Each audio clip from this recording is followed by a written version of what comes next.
And now we'll move on to what I'm going to call Disinformation Monday. Out of the gate, many of y'all saw the videotape from State Farm Arena.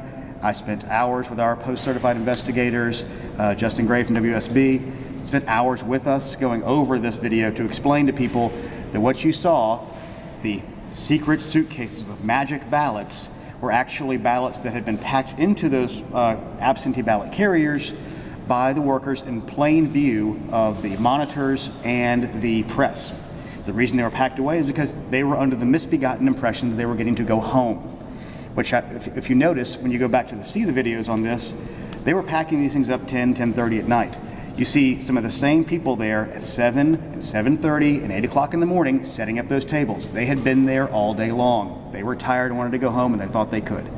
What happened around that time, for many of you who were with us on election night, saw the secretary leaving around a similar time. We had heard that they were knocking off for the day, and he was understandably not happy with that and made that very clear, I think, on the way out the door.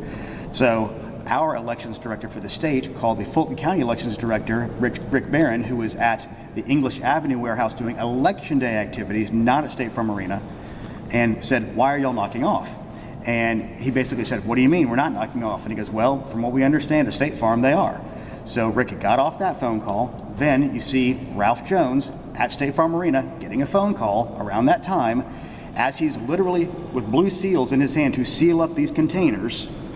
And you can see his shoulders kind of slump for a second. Then he goes over and does some more work on the side, I think ginning up the courage to go tell these workers who had been there all day, "Hey guys, we have to stay here longer to keep scanning at least the batches we have."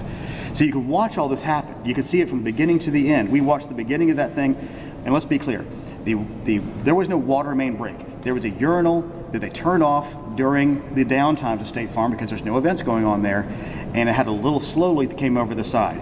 We have a videotape, and we're working to get this videotape online, but it's 80 gigabytes, and we don't really have a tool to let y'all run through it right now. We're trying to figure that out right now, so we got it into manageable bites of the most important parts of the day. That should be hopefully online today or tomorrow.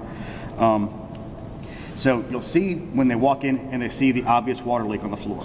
You will see when they move all the stuff out of the way. You will see the Zamboni little carpet dryer thingy driving around. I mean, you can see all these things happen. You can see the table get put in place. And what's really frustrating is the president's attorneys had this same videotape. They saw the exact same things the rest of us could see, and they chose to mislead state senators and the public about what was on that video. I'm quite sure that they will not characterize the video if they try to enter into evidence, because that is the kind of thing that could lead to sanctions, because it's obviously untrue. They knew it was untrue, and they continue to do things like this.